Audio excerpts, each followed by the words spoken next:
আসসালামু আলাইকুম। আপনারা যদি ইউনিক আরবি কুফিক ক্যালিগ্রাফি লোগো ডিজাইন শিখতে আগ্রহী হন তাহলে এই ভিডিওটি আপনারই জন্য। আজকের ভিডিওতে আমি আপনাদেরকে দেখাবো কিভাবে কুফিক স্টাইলে একটি আরবি ক্যালিগ্রাফি লোগো ডিজাইন করা যায়। তো ক্যালিগ্রাফি লোগো ডিজাইনের জন্য আমরা ইনফিনিটি ডিজাইন অ্যাপসটি ব্যবহার করব। অ্যাপসটির লিঙ্ক আপনারা ডেসক্রিপশন বক্সে পেয়ে যাবেন। যদি ভিডিওটি ভালো লেগে থাকে তাহলে অবশ্যই ভিডিওতে লাইক করে আপনার মূল্যবান মতামত কমেন্ট সেকশনে জানাতে ভুলবেন না। পরবর্তী এরকম টিউটোরিয়াল পাওয়ার জন্য অবশ্যই চ্যানেলটিকে সাবস্ক্রাইব করে রাখতে পারেন। আরবি ক্যালিগ্রাফি লোগো ডিজাইনের প্রয়োজন হলে আমাদের হোয়াটসঅ্যাপ নাম্বারে যোগাযোগ করবেন। অ্যাপসটি ডাউনলোড করে ইনস্টল করার পর এরকম ইন্টারফেস আসবে। আপনারা নিউ প্রজেক্টে ক্লিক করে ক্রিয়েট অপশনে ক্লিক করবেন। এরপর লেয়ার অপশনে যাবেন। এরপরে আপনারা এখান থেকে কালার অপশনে গিয়ে কালার চেঞ্জ করতে পারবেন। এরপরে গ্রিড অপশনটা অন করে দেবেন। অন করে দেওয়ার পরে অপাসিটিটা আপনারা 27 বা আপনাদের যেরকম প্রয়োজন সেরকম করে রাখবেন। এরপরে ব্রাশের কালার অপশনে গিয়ে সাদাটা সিলেক্ট করে দেবেন। এরপরে ব্রাশের সাইজটা আপনারা পরিবর্তন করবেন। এখানে 12, 13, 14 এরকম রাখা যায়, 10ও রাখা যায়। তো যার যেমন প্রয়োজন সে এরকম রাখে। তো এরপরে ব্রাশ অপশনে যাবেন, এই যে পেন্সিল অপশনে যাওয়ার পরে প্যাটার্ন মার্কার অপশন ব্রাশটি সিলেক্ট করে এখান থেকে সেটিংগুলো দেখে ঠিক করে নেবেন। এরপর আমরা একটু জুম করব। জুম করার পরে আমাদের যে লোগোটি রয়েছে খালেদ সাইফুল্লাহ আরকি তরবারি স্টাইলে আমরা এই আরবি কুফিক ক্যালিগ্রাফিটা তৈরি করব। সম্পূর্ণ ভিডিওটা দেখতে থাকুন কীভাবে লোগো তৈরি করি। আমি আপনাদেরকে লোগো তৈরি করা শেখাবো না, কিন্তু কীভাবে তৈরি করতে হয় এই পথটা আমি আপনাদেরকে ভিডিওতে দেখানোর চেষ্টা করব। তো ভিডিওটি সবাই সম্পূর্ণ দেখতে থাকুন। আর ভিডিওতে নতুন একটি ট্রিক্স আপনাদেরকে শিখিয়ে দেবো। তো এই লোগো তৈরি করার জন্য খুব ভালো একটা ট্রিক্স আমি পেয়েছি। সম্পূর্ণ ভিডিওটা কন্টিনিউ করুন, তাহলে সেই ট্রিক্সটা আপনারা শিখতে পারবেন।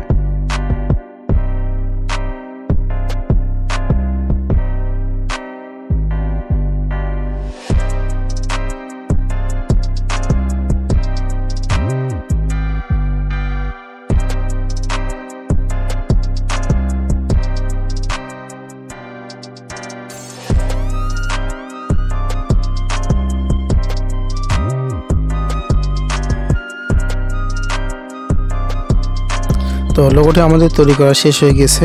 তো এখন আপনাদের ব্রাশের সাইজ যেটা আছে আর কি 12-13 যেটাই রাখেন ওইটাকে ঠিক রাখবেন।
তো আমাদের লোগোর কাজ মোটামুটি শেষ হয়ে গেছে, দেখতে পাচ্ছেন।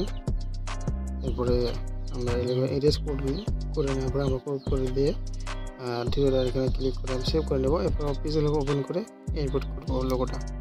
ইনপুট করার পরে আমরা এটাকে মিডল পয়েন্টে রাখবো। মিডল পয়েন্টে রাখার পরে কপি করে নেব। কপি করার পরে এবার আমরা এখান থেকে এরেজ করবো। দেখতে পাচ্ছেন আমি যেরকমভাবে এরেজ করতেছি আপনারা সেমভাবে করবেন।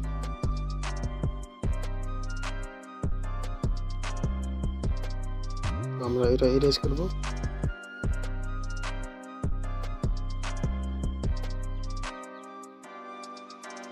দেখতেছি পয়েন্টটা ঠিক আছে কিনা। তারপরে আমরা এটাকে উপরে সিলেক্ট করে দিয়ে এরেজ করে নেব। এবার দুইটাকে আমরা মিডল পয়েন্টে নিয়ে আসবো।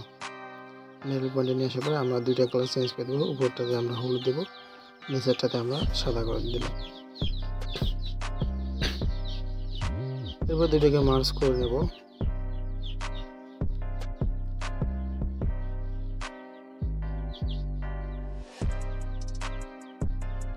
একটু গ্রিন কালার দিলাম, গাঢ় কালার মার্জ করে দেওয়ার পরে আমরা এটাকে এখন এমোজ করবো। এরপর আমরা পজিশন ঠিক রেখে এটি লেয়ার নেব, নেওয়ার পরে শেপ নিয়ে আমরা এটাকে মার্জ করে দেবো। আমাদের লোগো প্রস্তুত। এখন আমরা এটাকে সেভ করে নেব।